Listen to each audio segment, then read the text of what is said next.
Իսկ քո առաջին մեծ ինտերվյուն է։ Երկել է YouTube-ը կբռնի։ Որտեղից քեզ ամսական 4 միլիոն դրամ։ Ես չպետք է ունենամ այդ անապահովության զգացումը կամ ինձ ինչ-որ մի բանից զրկելու ծր խնդիրը։ Աշխատես այնքան շատ, որ չկարողանաս ամսվա ընթացքում այդքանը ծախսել։ Ոչ միանշանակ ընկալվող մարդ է։ Բլոկավորվել եմ Նազենի Հովհաննիսյանի կողմից, կիսալակոտական բան էի արել։ Հա, ազատ ինձ քրվում են։ Եթե Վետա ջան նայում եք, խնդրեմ ապա բլոկավորել։ Ես շատ եմ զղջում։ Սոնա Ռուբենյանը ծր մանկությանս մոտիկ ընկերուհին լինի։ Ես իմ ներգրավացիոն Instagram, TikTok-ում տեսնում աշճանաբար դուրս գալով։ Ինչի՞ իր դու որոշ քո 31-ին տկլոր նկարվել։ Դու քո ծնողներին ինչ որ անհասկանալի վատ իրավիճակների մեջ ես դնում։ Մաման, պապան, սրբություն, սենց նուրբ եւ այլն եւ հոդոգի բենից կտրել եմ, որ ես ծաղիկ նվիրեմ։ Մեր տամեջ ամենաուժեղ կրևներից մեկը է տալում, որ ես 1000 դրամ տվել եմ, որ ինձ վրա ծախսեմ, ես գնում դրան առնում 3 հատ։ Եվրոպայում որ մսով ճաշը գնաց, բայց դու չունես։ Օ, Հայկը, չգիտեմ, իշխանամետ է կամ ընդդիմադիր է կամ մեկ էլ խոսում ես մի հատ ուրիշ թեմայից։ Պետք է վախենալ ոչ թե մահից, այլ դատարկ կյանքից։ Բերտոլտ Բրեխտ։ Բարև ձեզ, այսօր իմ հյուրն է Հայկ Մկրտչյանը։ Բարև Հայկ։ Էս էր խնդալու սկիզբը, շատ խնդալ էր, այո։ Պետք է վախենալ ոչ թե մահից, այլ դատարկ կյանքից։ Այսօր իմ հյուրն է Հայկը։ Հայկ, վերջերս քեզանից Արտակ Վարդանյանը հարցազրույց էր վերցրել, որտեղ դու ասացիր, որ դու ամսական 4 միլիոն դրամ ես աշխատում, ու դա դարձել էր հեյթի պատճառ եւ մարդիկ տենց ասում էին, հա, դու ես օգտագործում ես ինֆորմացիան, որ ես վիդեո դիտողորելա, չէ՞։ Չէ, ուղղակի ես կուզեմ խոսենք քո ֆինանսական գրագիտությունից, որովհետեւ շատերը տենց վատ կոմենտներ էին գրում, բա դու որտեղից պետք է այդքան փող աշխատես եւ այլն, չիմանալով, որ դու իրականում ունես բիզնեսներ, բիզնես մտածողություն ու շատ կուզեմ պատմես դրա մասին, թե որտեղից քեզ ամսական 4 միլիոն դրամ։ Երկու հիմնական տեղից եթե կարճ պատասխանեմ, մեկը բլոգինգն է ու այն երկարաժամկետ պայմանագրերը որ ունեմ,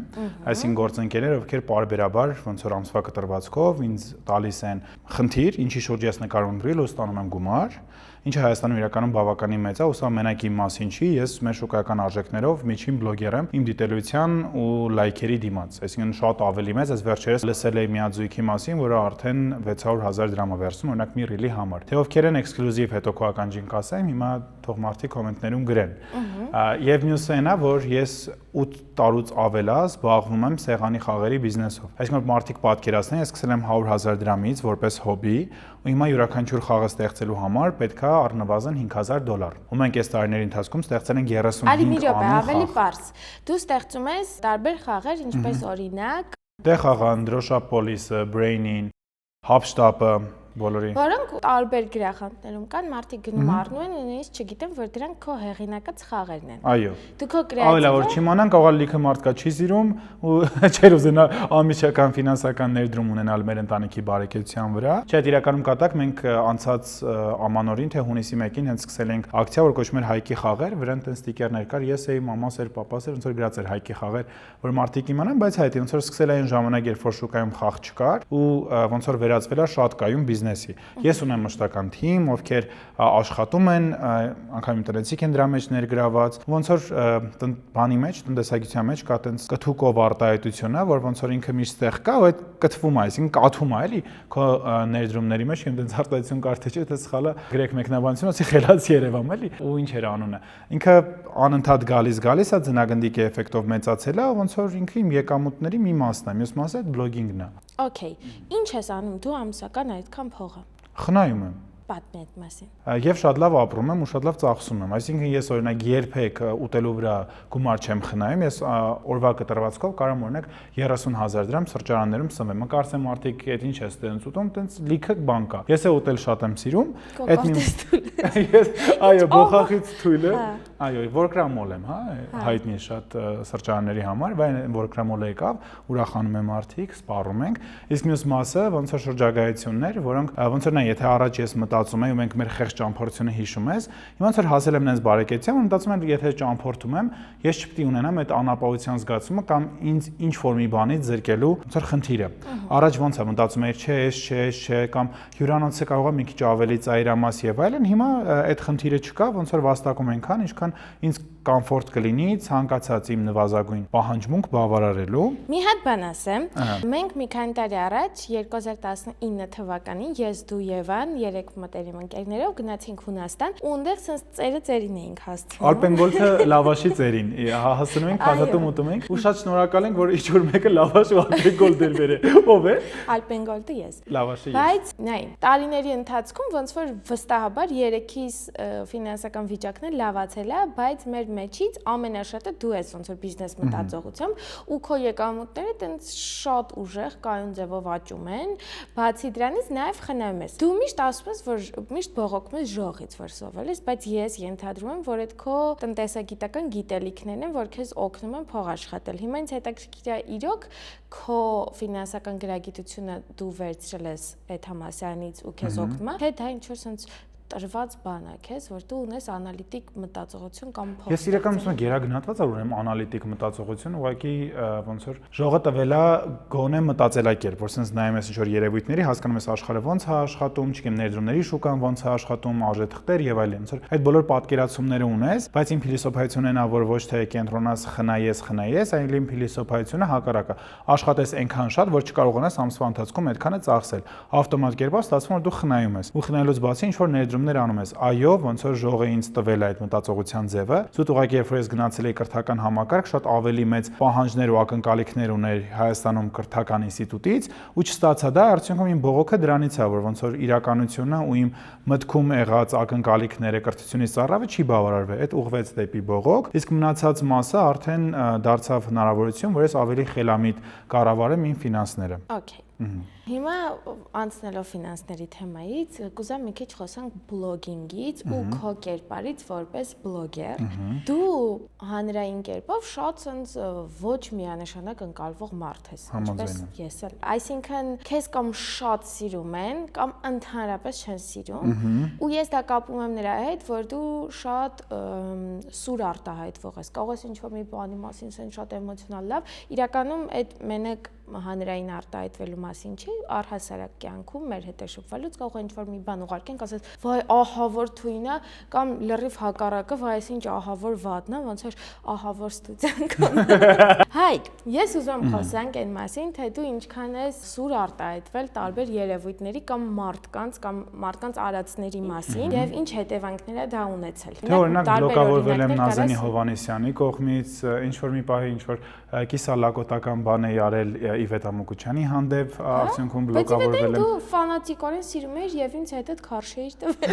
Այո, Իվետայի։ Միջոցառմանը։ Հա, փոմփոլիկների շնորհանդեսին, հիշու՞ս, ինչ որ ականջողներ էր։ Հուզված գնացել էին, դու ծաղիկներ էիր արել։ Անգամ Էնի Ռոզում ամենաեժան բուկետը գտած, որտեղ ես լավ էի կապրում, բայց ես գտել էի լավ էժան բուկետ ու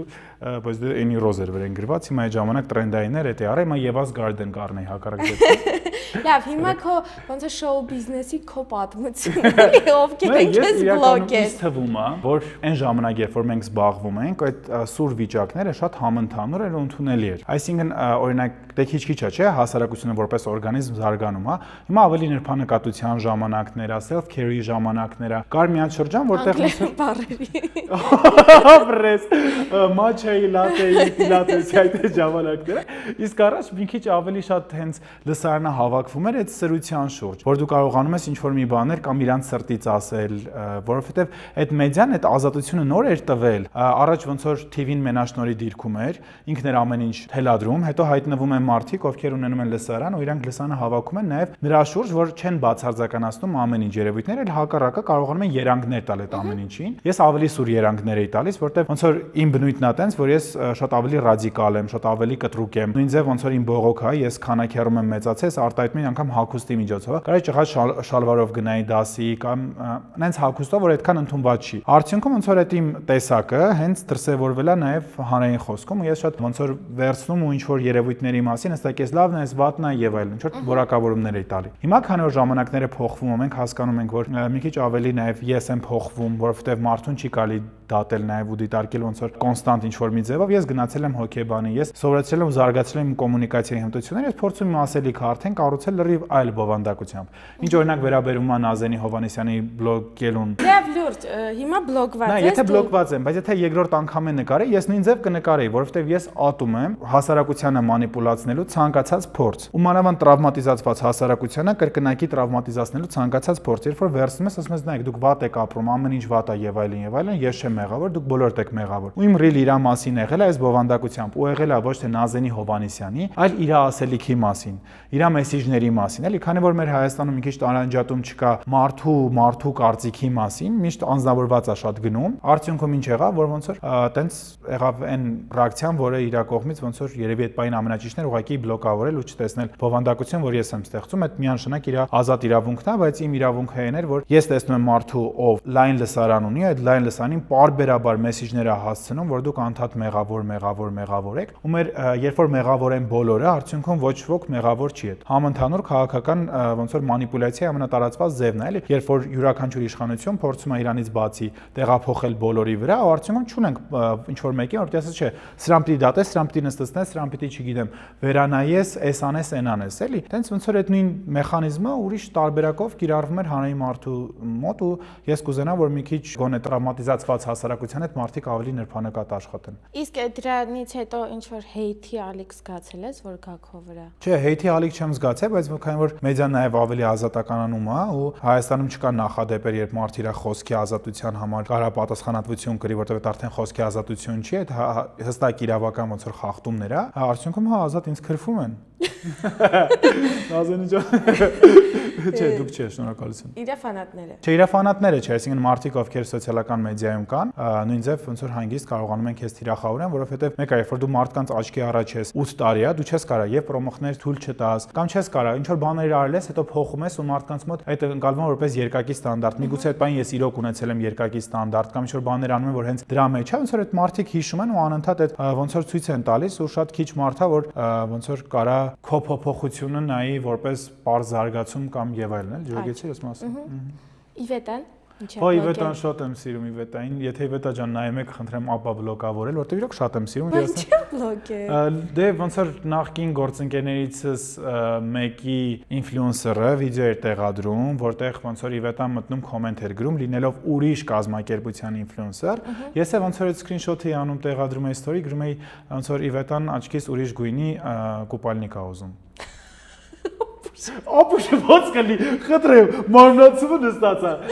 Լավ, դա փոքր հայկներ, դու ասա որ զղջում ես։ Ես շատ եմ զղջում, ես գնացի հոկեբանի մոտ սեանս եմ ունեցել եւ այլն, որովհետեւ ինձ ատում են, դու հասկանում ես հայկական շոու բիզնեսը զզվում են ինձանից, էլի, թաքուն։ Կամ մարդկա հակառակը, երբ որ իրանց դաշտեր չեմ ասա, խոսա, ուրիշն ես խոսա։ Խիա թուլաց ես տղեն։ Բայց հեյ, դու լիքը լավ բաներ ես նկարում։ Հետաքրքիր է այդ կողմից, այսինքն ում որ լավ բաներ ես ասում, չի գալիս ինչ որ դրական սպորտ։ Շատ է գալիս։ Այսինքն որ միջանձնային հարաբերություններում էլի օրինակ Սոնա Ռուբենյանը որ մանկությանս մոտիկ ընկերուհին լինի արդեն այդ հարաբերություններն է։ Նույն ձև որ գնում ենք ինչ որ հանրային միջավայր, նույն այս վերջերս էլի Նանուլի հետ հավես կանգնած խոսում, որտեղ ես շատ եմ ուրախանում էլի, որ սենց նոր սերունդ է գալիս ուրիշ խոսքով, ուրիշ միջավայր, ու հետ ուզում արտահայտվեմ, տենց կանգնած խոսում ենք, չէ, երևի կա նաև։ Okay։ Հայկ, բլոգինգում որն է եղել քո առաքելությունը, սենց ասած, ինչի համար ես դու ընդհանրապես մտել այդ ոլորտ ու ինչա դա քեզ տվել եւ ուր ես գնում։ Ոնց սկսեց Facebook-ում տափակ ստատուսներ գրելով, ունեի մի հատ ջոկեր էջ, որտեղ էքզիստենցիալ մտքեր էի գրում, այն որ չգիտեմ, հասնելով քո առաստաղին հիշիր դա ինչ որ մեկի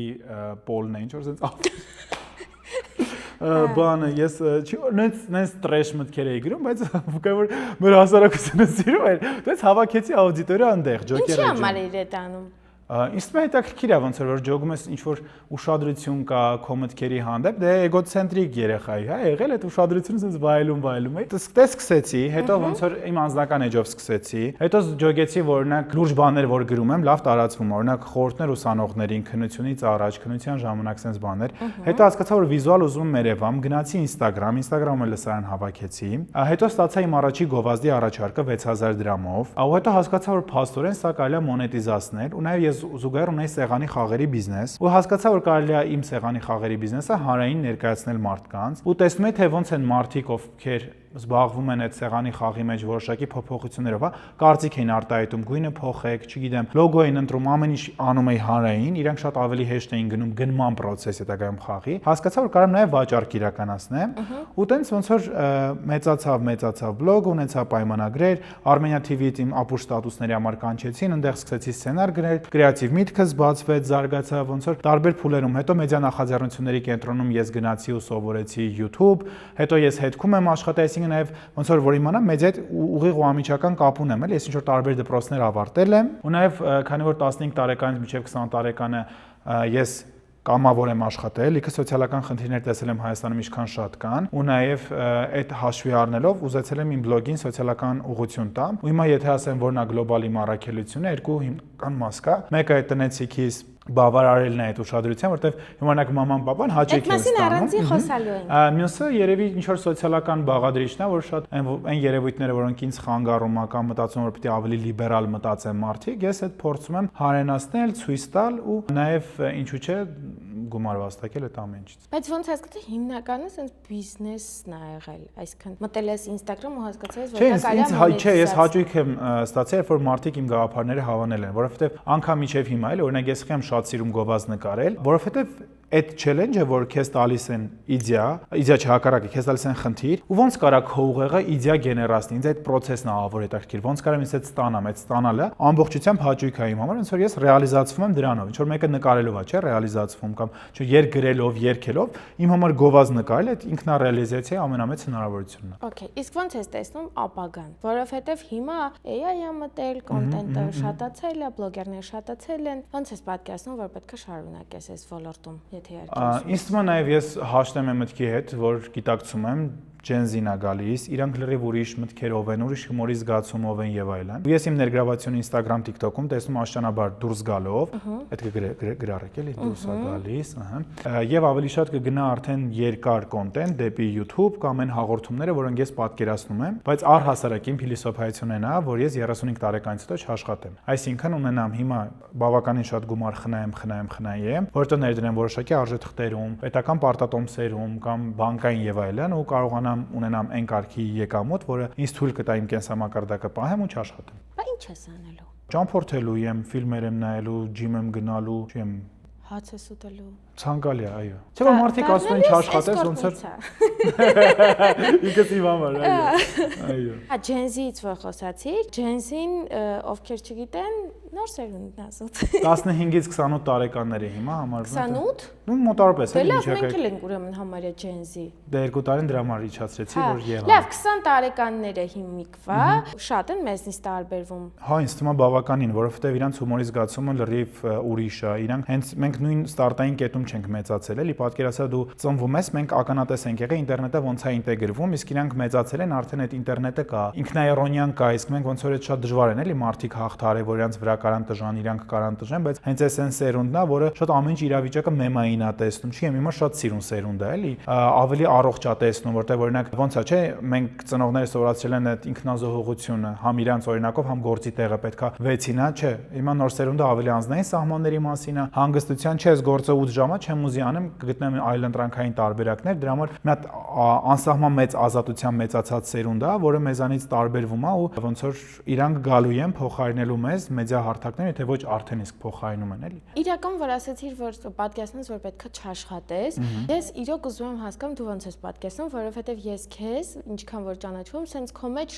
լիքը էներգիա կա ու նույնիսկ սենց մի քիչ էլ լավ իմաստով մանկական աշխուժություն, էլի, որ դու Էվիկոտ։ Չէ, Էվիկը ավելի հասուն։ Այսպես պուպսիկոտ էներգիա կա, հասկացա։ Չէ, որ սենց հետաքրքրասեր աշխուժ երախո Ես ինձ ինչ կանեմ, ավելի շատ պատկերացնում, որ դու կարող ես ռեալիզացվես, էլի առանց աշխատանքի։ Սա ավելի շատ կգնամ այն որ ոչ թե արտադրական է դիմացի հատված, այլ դեպի հետևի կողմ, երբ որ պարզապես իդեաներ եմ գեներացնում տարբեր կազմակերպությունների համար, որտեվ հիմա էլ այնքան շատ է լինում, ոնց որ սենց դիմում ասում են կարող է դուք վերցնեք մեր ընկերության համար ոնց որ գծեք, էլի, ինչ ձև շատ է լինում, էլի։ Ես ասում չէ, որովհետև հավես չունեմ կամ միգուցե ես օգնեմ մարդիկ ինչ որ ովքեր հետաքրքրված են, ուզում են անձնային բրենդ կառուցեն կամ ինֆլուենսեր դառնան, ոնց որ ես այդ գնամ ավելի շատ պրոդյուսերության հատված էլի։ Իդեպ որ ասեցիր ուզում ես ավելի երկար ծանր կոնտենտ YouTube ավելի տեղափոխվես, դու հանգիստ կարող ես մտնել ահավոր studio.am, դա մեր ստուդիայի կայքն է եւ գրանցվես, այո, մեր ստուդիան ոնց հասկացար տեխնիկապես շատ հագեցված է, կարող ես գաս այստեղ եւ քո ոդքասթները նկարես, ոչ մենակ ես, ցանկացած բիզնես ղեկավար, մարքետոլոգներ կթողնենք լինքը, կարող են լինքով գնալ, այնտեղ բոլոր պայմանները կան եւ բացի այս հրաշալի անկյունից, որտեղ մենք հիմա զրուցում ենք, կան նաեւ ուրիշ տարբեր ոնց որ տեսնում ես սեթափներ, ինչպես ասում են, սա մի փոքրիկ ինֆորմացիա։ Հայկ, խոսենք քո 30-ամյակին նվիրված topless նկարներից։ Շնորհակալություն շատ։ Տես։ Որն է նպատակը, չէ՞։ Այո, հիմնականում այդ ծննդյան ֆոտոների ոնց որ մարդիկ հատկապես որ կլոր թիվը ինչ-որ փոփոխություն, դու ոնց որ սենց ցույց տվեցիր, որ դու այսքան տարի ջիմում պարապել ես, որ քո կաչոք լինելը համարձակ ձևով ցույց տաս։ Այդ մի անգամն է ցույց տվել, բան չեմ արել։ Ծնվեց գաղափարը։ Ռեզոնանս առաջացավ։ Ինչու է տկլոր նկարվել, հայ։ Հայ հերոստատիտողին հետաքրքիր է ինչի էր դու որոշել քո 30-ամյակին տկլոր նկարվել։ Նախ տկլոր չէ։ Լավ, կիսամերկ։ Որովհետև ուզում եմ ցույց տալ, որ գենետիկորեն ես ունեմ ազատածկույթ։ Չէ, ինչի արեցի այդ ամեն ինչը, որովհետև ես երկար ժամանակ գնում ես 4.5 տարիա գնում էի ու միշտ եղել է նպատակը, որ ոնց որ հասնեմ իմ ուզած արդյունքին ցույց տամ։ Ամեն տարի ամսի 21-ին չէ լինում, որովհետև իսկ մեր արդյունքը այնքան արագ է գրանցել, այսինքն չէ մի տարի հետո գնամ, միանգամից իմ ուզածը կլինի, այսինքն վիզուալ մեկ է, հիմա նայում եմ լինես իմ ուզածն էլի, աշխատում ես մեկը քո ուզածին հասնելու համար, բայց հասկացա, որ ինչ որ մի բան մոտ է ու կարելի է ցույց տալ։ Թեխիա կարելի ցույց տալ եսի։ Բայց այդ իմ ուզած ռեզոնանսը չստացա, դա աշխարհի ամենամեծ մանթուն էր, որովհետև ես մտածում եմ, այս ինչ վերջն է։ Խղճուկ 4500 լայք։ Նկարներից հետո։ Ոչ։ Կպցրեք հայկին։ Պետք չի։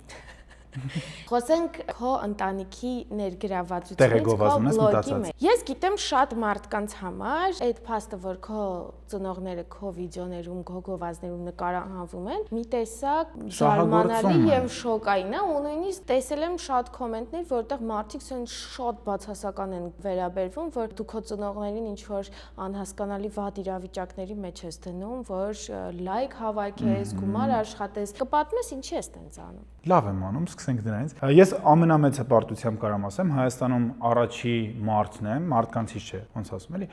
որ կարողացել եմ նորմալիզացնել ծնողների հետ ոչ ֆորմալ հարաբերություններ, այն որ հայկական ավանդական ընդունված էր էլի այդ հիերարխիան, որ մաման, պապան, սրբություն, սենց նուրբ եւ այլն, ես փորձել եմ ցույց տամ, այն ինչ որ իրականում կա։ Ամեն ինչ սկսել է COVID-ի ժամանակ, ու այդ ժամանակ է գտա իմ ամենալավ թմակցին Լիլիին։ Ինչ ենք մենք անում, ուղղակի ռեկ ենք տալիս ու նկարում ենք մեր տնում կատարվող ամեն ինչ։ Ու նենց շփվում ենք, ոնց որ իրականում շփվենք, մենք հավեսով ղժում ենք իրար վրա, հումորներ ենք անում, ինքնահաստատվում ենք եւ այլն։ Այդ ամեն ընտանեկան հարաբերությունները, այդ ամենաջերմ վիճակներ, որ կարող ենք ցույց տանք։ Այդ շատ մեծ պոպուլարություն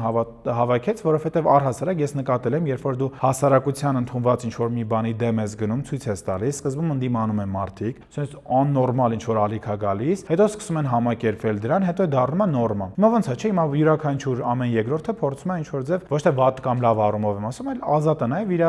մեծահասակ ծնողներին ներգրավի իր կոնտենտի մեջ, որովհետև այդ տաբուն այլևս չկա։ Առաջ եթե լիներ, պետք է ինչ-որ մեկը գա ու սենց մեդիա հարթակում լիքը տաբուներ, լիքը մարդկանց շնորհիվ ոնց որ մաքրվել են։ Ես միգուցե այն մարդկանցից մեկն եմ, իմ համոզմամբ այո, ես այդ մարդն եմ, որ օգնել է նաև ծնողների հետ հարաբերությունները ցույց տալ, հումորը ցույց տալ, ներգրավել, բայց նաև այն մասով, որ ես օգնել եմ իմ ծնողներին ինքնաբացահայտվել, որովհետև իմ համար մեծ երջանկություն է, որ գիտակցում եմ 60-ից հետո իմ papan հաճույք է ստանում մի բանից, որը առաջ իր կյանքում գոյություն չուներ, ու ինքը չի էլ իմացել դրա մասին, որ համար դերասանություն անելը, տեքստերը, չեմ իրավիճակային հումորները, այդ մարդը հաճույք է ապրում, ասես կարող է ժամերով նստի, ոնց որ կոմենտներ կարդա, նույնի իմ մաման, հա, թեկուզ ինքը խոհարարական ինչ որ ջիղ ունի ու իրան դուր է գալիս, երբ որ հավանում են իր ուտեսները, հա պատկերացրեք մեկ այդ նկարում ես որպես ռիլ ու մարդիկ են լիքը լավ կոմենտներ գրում կամ քայլում ես գնում ենք տարբեր տեղեր էլի Հայաստանում, այնպես ուշադրություն է գալիս իրանց կողմ, ու ես գնում որ իրանք այդ վայելում են, հիմա շատ լավ է, ոնց որ պատկերացնում ես, ոնց որ զրկված են եղել ինչ որ մի բանից, մեկ է դու իրանց համար այդ հնարավորությունը ստեղծում ես։ Իսկ ֆինանսական իրենց կյանքը դրանից փոխվել է ու արդյոք այդ ոնց որ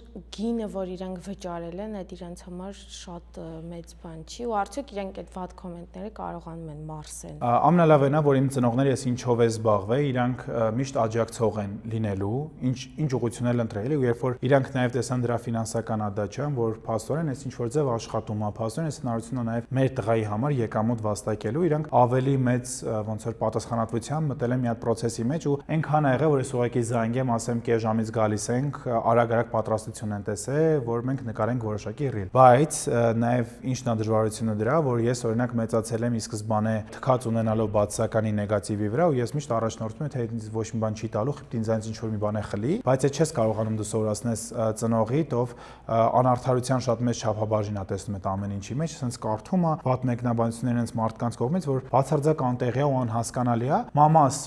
այդ level-ը շատ ավելի արագ է հաղթահարել, քան պապաս։ Հիմա հուսով եմ, որ երկուսն էլ են հանգստության փուլում են, որի հետ կապված ցանկացած չեմ զազրախոսություն կլինի, վիրավորանք կլինի, ապա տեղեկ ինչ ուզում ա լինի եւ իրանց հասցեին եւ մեր հասցեին։ Ես միշտ ասում ենք լավ ենք ապրում, հա։ Մենք իրար հետ որպես ընտանիք երջանիկ ենք, հա։ Մենք ամեն չեմ վարկյան վայելում ենք իրար մասով, հա, չգիտեմ, գիրակիներ հավաքվել կլինի, թեկուզ նկարահանում կլինի, մենք շատ սիրուն հարաբերություններ ենք ստեղծել ու նաեւ համոզված եմ այդ բլոգինգի շնորհիվ է ու ֆինանսի շնորհիվ է, երբ որ դու կարողանում ես ֆինանսի ինչ որ բավարարման հասնես, ու այդ անում ես քո ամբողջ ընտանիքի համար, դու այնքան Մասլոուի բուրգով ուրիշ մակարդակ ես բարձրանում, որ քո կենսական խնդիրներ են, կենսական երկխոսությունները, հա, ինչ պիտի ուտել, ինչ անել, չեմ վազել երեխուս համար, ինչ պիտի մտածեմ, չեմ ինչ ծախեմ, պարտքև այլն։ Դու մեծ շատ մեծ բեռից ես ազատում իրանց ու արդյունքում ձեր հարաբերությունները այդ դժվար ծանր քարերից ազատված են ու շատ sense թեթև վիճակ է գալիս, որ ավելի շատ հումորների մասին է, ձեր մասին է, այսօր ուր գնանք եւ այլն, կարող ուզենաք ճամփորդենք առաջի անգամ իրար հետ, չէ՞ հասարեն ձեզ դուր չի գալիս ճամփորդել, կարող դուք Հայաստանով իրար հետ տեղ գնաք, այսինքն լրիվ ուրիշ մակարդակ է, էլի բարձրանում խոսակցությունները, դրա համար իսկ այդ գինը արժեր, այսինքն այդ ատելությունը թեկուզ որ պապաս ինչ որ ձև հաղթահարել է, այդ արժերն նրան ինչը հիմա արդեն մենք ունենք ու ստեղծվել է։ Դուք ո՞նց եք ապրել օրինակ, որ ասում ես ահագին մեծ բեռից ազատել եմ, մինչև քո բլոգերությունը, քո գումար աշխատելը, քո ծնողները ո՞նց են վաստակել։ Մենք ապրել ենք շատ լավ մինչև 2008 թվականը, երբ որ տեղի ունեցավ համաշխարհային տնտեսական ճգնաժամ։ Հայաստան հասել էր 2009-ին ու մինչև այդ շատ լավ էր, այսինքն որ պատկերացնես մեր ցեղում են եզակի երեխան եմ եղել, ով իր սաղ սպասում են իմ ծնունդներին, որովհետև արևիկ սրճարան, հեքիաթների աշխարհ եւ այլն էլի, ոնց որ հավաքվում ենք, շատ լավ նշում ենք։ Այն կարգի շատ լավ, որ իմ 10-ամյակին ինձ մոռացել էին, սենց մի հատ մեծ ավտոբուս էին վարձել մի 50 հոգանոց, այն որ մեծերով ընդ տժում են, մենք երեխքով սենց անում բան հող ենք փորում, բայց այդ ինչ վաու բան էր էլի 10 տարեկանի ու 2025-ի համար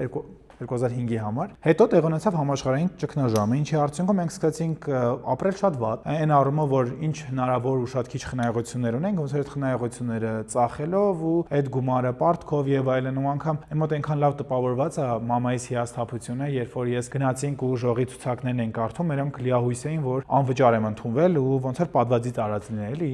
կարդվեն այնտեղ չեմ, դե հետո առաջի կուրսում շատ լավ սովորում եմ, փոխում եմ ռոտացիայով անվճար, այսինքն 2008-ից սկսած դեռահասության շրջանը, այդ գալիս է 13 տարեկանից սկսած մինչև 19-20 չենք ապրել լավ ու երևի այդ նաև օգնել է, շատ շնորհակալ եմ, որովհետև յուրաքանչյուր տրավմա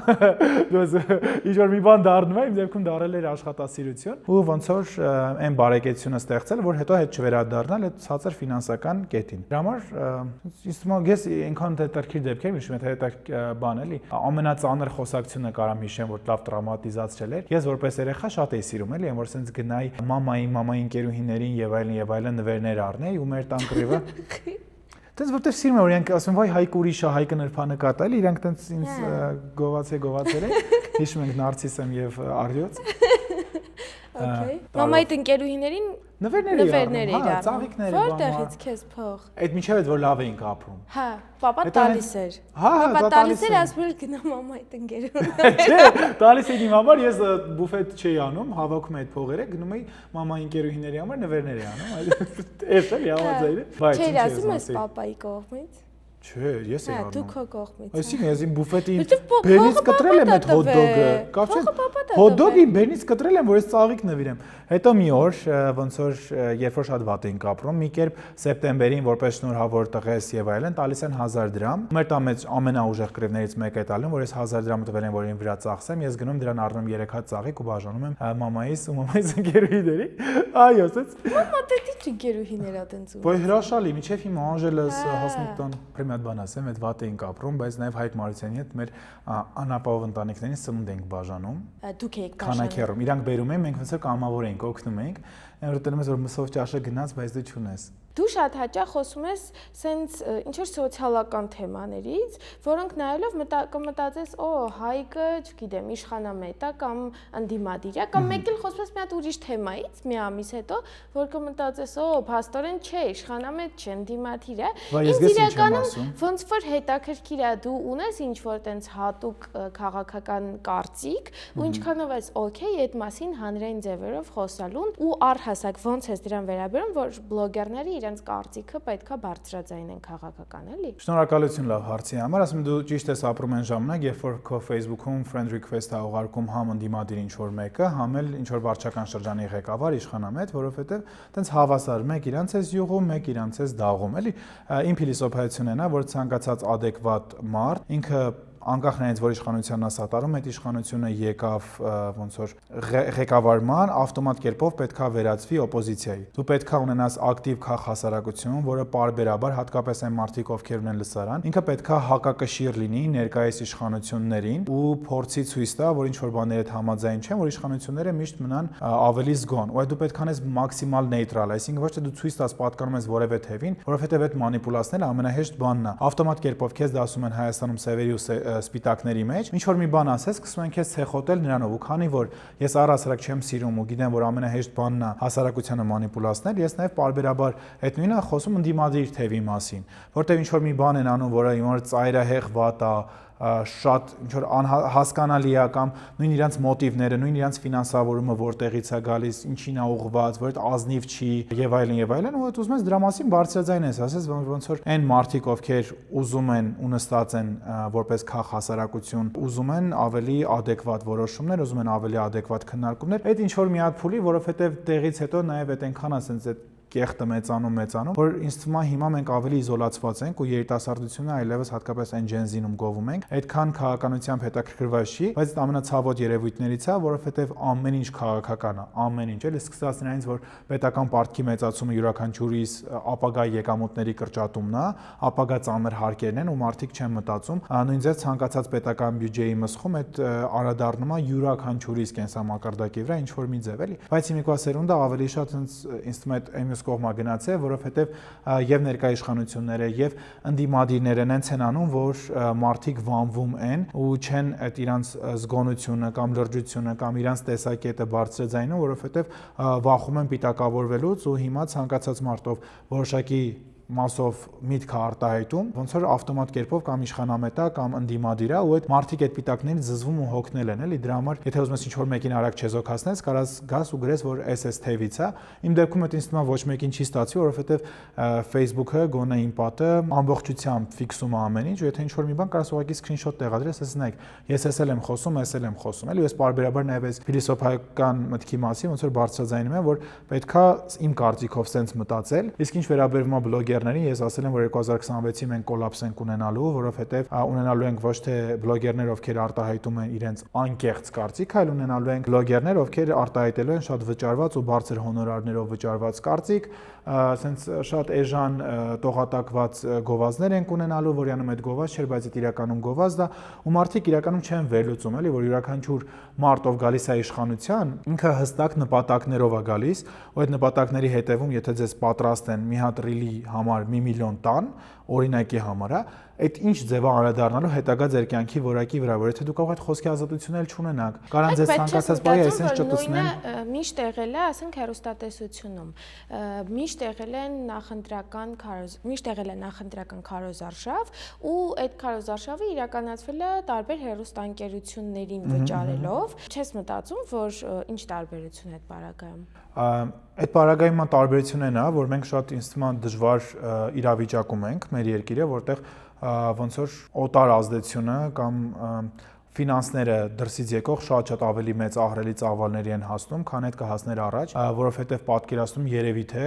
առաջ ավելի շահեկան դիրքեր են եղել, օրինակ քան հիմա այդ շահեկան դիրքերը, էլի կարողանում եմ բացատրեմ։ Չեմ կարող ավելի բաց ասեմ, որովհետև չեմ ուզում շատ ցենց քաղաքական դառնալ ամեն ինչը։ Այդ ոլորտ չգնալով ուղղակի փորձենք հասկանանք դու ունես ինչ որ տենց։ Նա եթե մարդը իրոք մի հատ բան ասեմ, եթե բլոգերը ազնիվ իրոք հավատում է ինչ որ մեկին, ես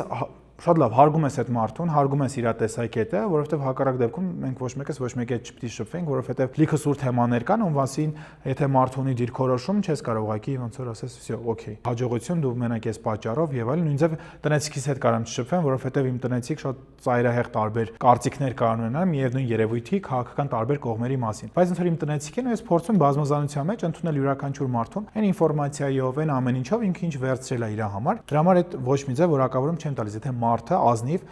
հավատում է ինչ-որ X մարդու իր մասին հանրայնացնում է, բայց եթե ինքը չհավատալով կամ թքած ունենալով մեկ է, այդ պատասխանատվության զգացումը հասարակության հանդեպ պետք է գերակա լինի յուրաքանչյուր լսարան ունեցող մարդու մոտ։ Եթե ինքը չունի այդ պատասխանատվությունը, ուղղակի հա լավ, դե հիմա Պողոսը կլինի, Պետրոսը կլինի, չգիտակցելով ինքը անում է քայլեր, ես ոնց որ իմ արժե համակարգով չեմ ընկալում, չեմ ընդունում նման մարդկանց։ Բաժանորդագրվեք անպայմանի Մալիքին, որովհետև իմ հաջորդ հյուրերը Լիլիթ Հովհաննիսյանը եւ Նիկոլ Փաշինյանն են։ Սեղ մեկ այն կոճակը, որ ձեզ ծանոթում է գալու հետո, հենց որ նրանց ինտերվյուն հայտնվի Մալիքում։ Եթե իհարկե ոչ մի տեխնիկա